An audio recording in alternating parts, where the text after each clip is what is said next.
Hello, my name is Barbara Whiteman, and I'm the founder of the Philadelphia Doll Museum. Today I'm going to share with you the story of a doll artist, Roberta Bell, the first African-American member of the National Institute of American Doll Artists. I collect African art, dolls, figurines, Black memorabilia, and I also teach about Black history.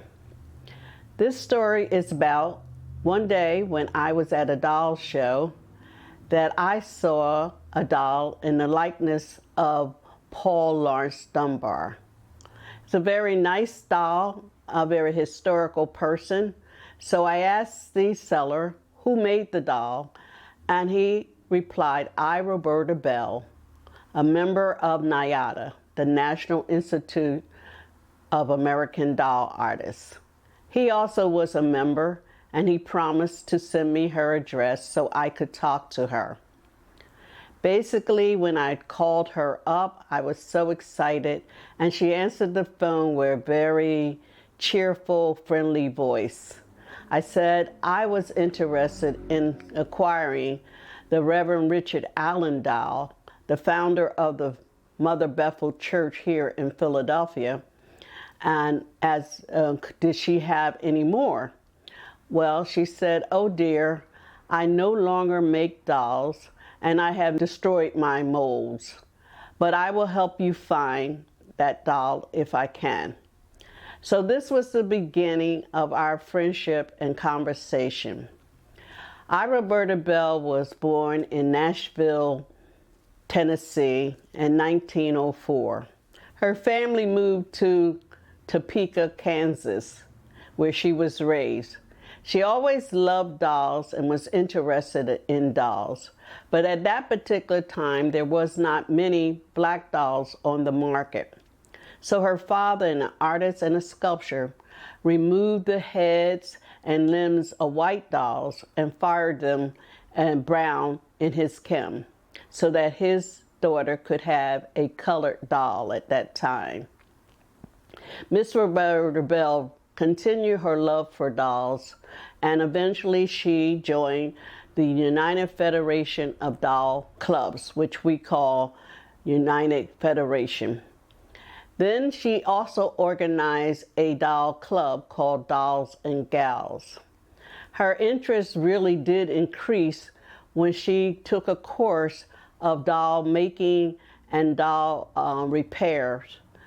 From that course, she decided, I really want to make my own dolls. So she took another course in ceramics and doll making and mold making. From that experience, by trial and error, she created her first doll, and that is of Dr. George Washington Carver. Dr. Carver was a friend of hers because she was introduced to him in her teaching career. Dr. Carver was the first in her series of famous Black Americans. In 1969, she took the doll to the United Federation of Doll Club to be put in a exhibit in which she won the prize, the first prize that was presented by NIADA. 2 years later, she became the first African-American doll artist of that organization. Roberta went on to make over 36 dolls of famous Black Americans, and which was purchased by many people, teachers, librarians, business people, and her family. She used her doll to teach Black history also in schools and on lectures. Her dolls are made of cloth with porcelain head and limbs. The bodies are stuffed with sawdust. They are dressed in cotton, taffeta, fur, many types of material. The dolls are dressed in the period in which they live. There are furniture to accompany the dolls, such as the pulpit for Reverend Richard Allen, the rifle for Harriet Tubman, the piano for Scott Joplin.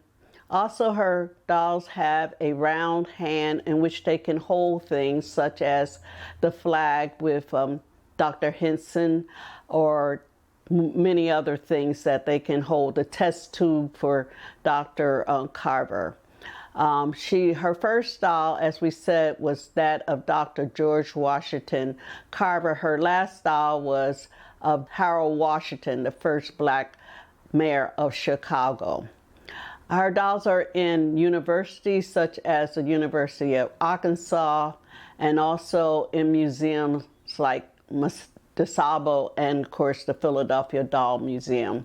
Many collectors have one or two of Roberta's dolls. In 1998, she received the historical contribution to dolls from the Philadelphia Black Doll Museum. You may wonder how the Philadelphia Doll Museum acquired the Roberta collection. Miss Bell remembered that her assistant, or her friend Ruby Brewster, who helped her make the clothing or the furniture, had each and every one of her dolls. She said, "Perhaps Ruby will sell you some of her dolls." I contacted Ruby, and Ruby was delighted not only to sell one of her dolls, but all of her dolls. And I was equally delighted to purchase them. And that is how the Philadelphia Doll Museum had the famous Roberta Bell collection. Miss Roberta died in 1991, and we all appreciate her contribution to the Black doll collections around the world.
We're at the Philadelphia Doll Museum, located in North Philadelphia.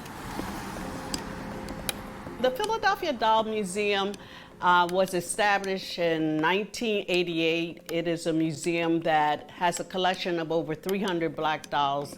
The purpose of the Doll Museum is basically to preserve doll history as well as Black dolls. We see dolls as artifacts of history and culture. We've seen that dolls represent different cultures at different times. So when you come into the Doll Museum, it's a small museum, but when you come in, you will have a great experience going through the dolls from different eras up until the present. The first case that you would visit is our case of African dolls.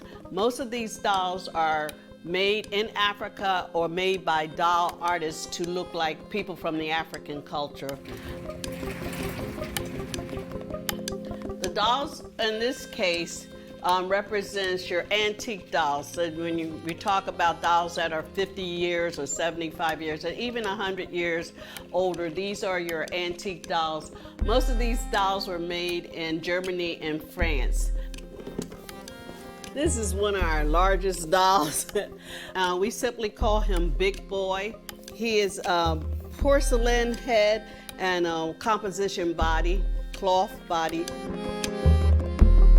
The representation has changed from a negative image to a positive image. So you don't have dolls that have stereotypic big eyes, big lips, exceedingly black skin, and so forth. Basically, you see the doll as part of your own culture, as part of the world. We want people to come with a curious mind to say, why is this collection important? And it's important because most people have never seen this many dolls, particularly some Black folks have never had a Black doll. So the collection itself presents the opportunity to learn, to be culturally engaged. Here they have an opportunity to explore the different varieties of Black dolls.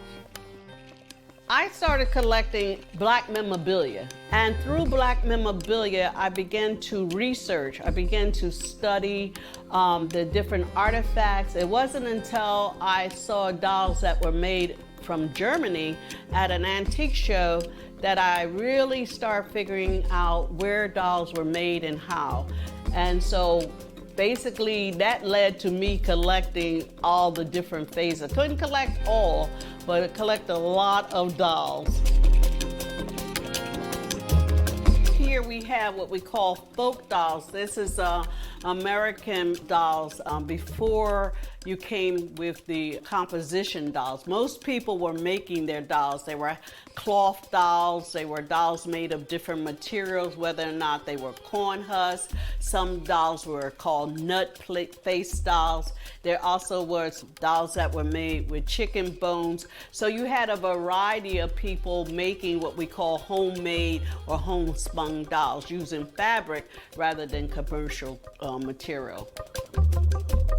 Before we had a facility, my house was our first museum. When my collection became large, I moved the museum down into my living room. And surprisingly, people would knock on the door and come in to see the dolls. I got invited to bring the collection to schools, to churches. So we knew we were growing and that we needed a permanent facility for people to see the dolls.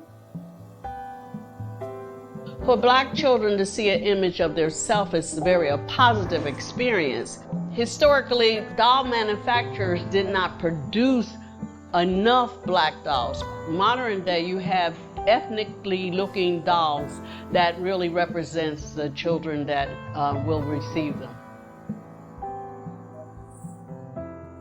This case is what we call our celebrity case.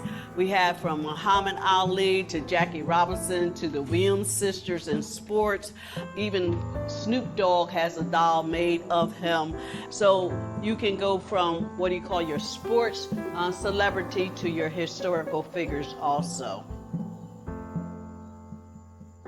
We are basically up until now the only known museum that preserved Black dolls as artifacts of history. So we're constantly teaching history through our dolls.